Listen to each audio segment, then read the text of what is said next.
அந்த அட்டகத்துக்கு முன்னாடி வந்து எனக்காக என்னை கூட்டிகிட்டு போய் ப்ரொடியூசர்ஸ்க்கெல்லாம் என்னை இன்ட்ரடியூஸ் பண்ணி ரொம்ப ஓன் பண்ணி என்னோடய ஒர்க்கெலாம் காமிச்சு எப்படியாவது எனக்கு ஒரு படம் வந்துடணும்னு சொல்லி என் கூடயே தெரிஞ்சிட்டு இருந்தவர் தான் அகில உலக சூப்பர் ஸ்டார் சிவா அவர்கள்.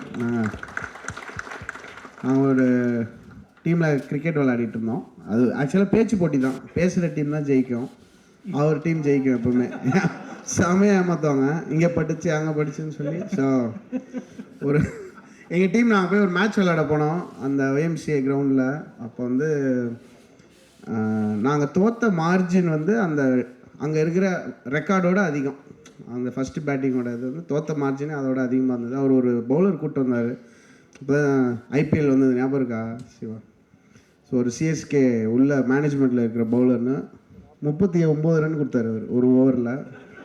அவர் தான் கேப்டன். அவருக்கு 2வது ஓவர் கொடுத்தாரு, ஸ்டாண்டிங் கரெக்டாக இருக்கணும். அவர் அங்கேயே பிச் பண்ணப்பா, அவர் கிரீஸ்லேயே பிச் பண்ணார். ஸோ அந்த டைமில் நான் ரொம்ப டவுனாக அடிக்கடி நம்ம ஒரு பைப்போலராக தான் இருக்கும். அஃப்கோர்ஸ் நம்ம வேறு ஒரு விஷயம் பண்ணியிருக்கலாமோ, இல்லை நம்ம அப்படி பண்ணலாம் இருக்குது வாய்ப்பு இல்லை. ப்ளஸ் நம்மளும் வந்து ஃபஸ்ட்டு படம் நல்லா பண்ணோம், அந்த மூட்லலாம் சுற்றிட்டு இருந்த ஒரு டைமு. அப்போ வந்து எனக்கு ரொம்ப ஆறுதல் சொல்லுவார். அண்ட் வீட்டில் போய் எங்கள் அப்பா அம்மாலாம் லைட்டாக ஒரு மாதிரி இதாகிட்டாங்க, என்னடா அவன் என்ன அப்படியே போயிடுவானா அப்படிலாம் சொல்லுவான். இல்லைம்மா அவன் நல்ல மனசுக்கு அவனால் நல்லது நடக்கும், இதெல்லாம் காமெடி பண்ணுவார் வீட்டில் வந்து.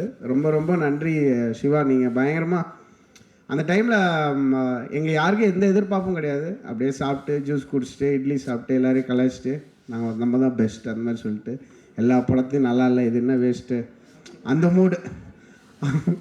அங்கேருந்து அப்புறம் தமிழ் படம் ஆக்சுவலாக நான் ஸ்டார்டட் ஒர்க். தமிழ் படம் தான் என்னுடைய ஃபஸ்ட்டு படமாக இருக்க வேண்டியது. அண்டு இது நல்லா இல்லை, இந்த மியூசிக் வந்து வேறு மாதிரி இருக்கணும்னு சொல்லி என்னை நீங்களே போயிடுங்க நாங்கள் அனுப்புறது அப்படின்னு சொல்லி நான் வந்து எஸ் நோ ப்ராப்ளம் அந்த மாதிரி சொல்லிட்டு ஃப்ரெண்ட் ஆகிட்டேன்.